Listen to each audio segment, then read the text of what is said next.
Alright, folks, we've got a massive topic today. You might think version 5.7 is all about Skirk, and with how long we've waited for her, that's fair, and some of Genshin's deepest mysteries. But dig into HoYoverse recent moves, and it feels like Skirk might just be the setup. Because what's coming next seems even more strategic. We've got fresh details on Columbina, a huge cinematic reveal in the works, a brand new region, and even an 8-player gameplay mode that could reshape how we experience Genshin. So, let's break down what HoYo's planning for the rest of 2025, how Columbina fits into it, and why now might be a risky time to blow all your Primogems, unless you're ready for what's next. Skirk's finally playable in version 5.7, dropping June 18th. That's massive. She's been teased for years, linked to the Abyss, Tartaglia's backstory, and the cryptic lore that's had veteran players buzzing since version 1x. But the timing of her release, and what HoYoverse is doing right after, raises some questions. Because less than 10 days after Skirk's banner hits, HoYo's already gearing up for the next big wave. And that's where Columbina steps in. If you haven't kept up with recent leaks and dev info, here's the scoop. Around July 25th, based on multiple sources, including dev insiders and data mining circles, HoYo plans to drop a major teaser PV. Think Natlan's Ignition teaser, but this one's a prelude to the new region, Nodcry. And it's set to introduce Columbina in a huge way. She's not just another Fatui Harbinger cameo, like Capitano or Arlecchino's early appearances. From how things are shaping up, Columbina's being positioned as the star of version 6.0 and beyond. That teaser's just the start.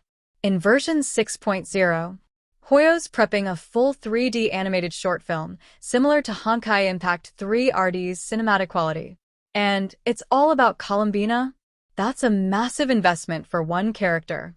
HoYoverse doesn't go this big, unless they expect a character to drive the game's next marketing and revenue phase. But here's the catch. Columbina's banner isn't expected until version 6.3. According to trusted leaker White, early internal data suggests she's a 5-star Hydro main DPS.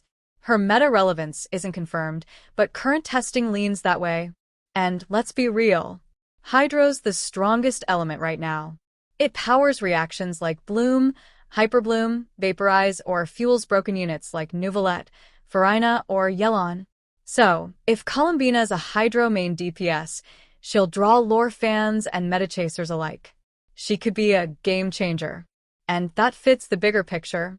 For the first time since Genshin's launch, we're entering a new region cycle, Nodcry, without an Archon.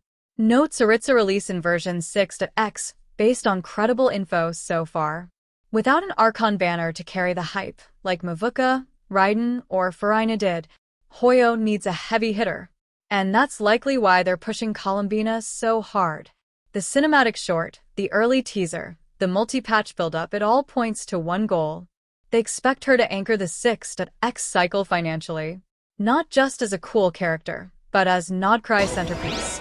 If they're skipping an Archon release, Columbina has to fill that void. And based on the effort we're seeing, HoYo's not playing around. They're betting big. Now let's zoom out and look at the strategy. We finally get Skirk after years of hype. Many of us are pre-farming, watching teasers, planning teams.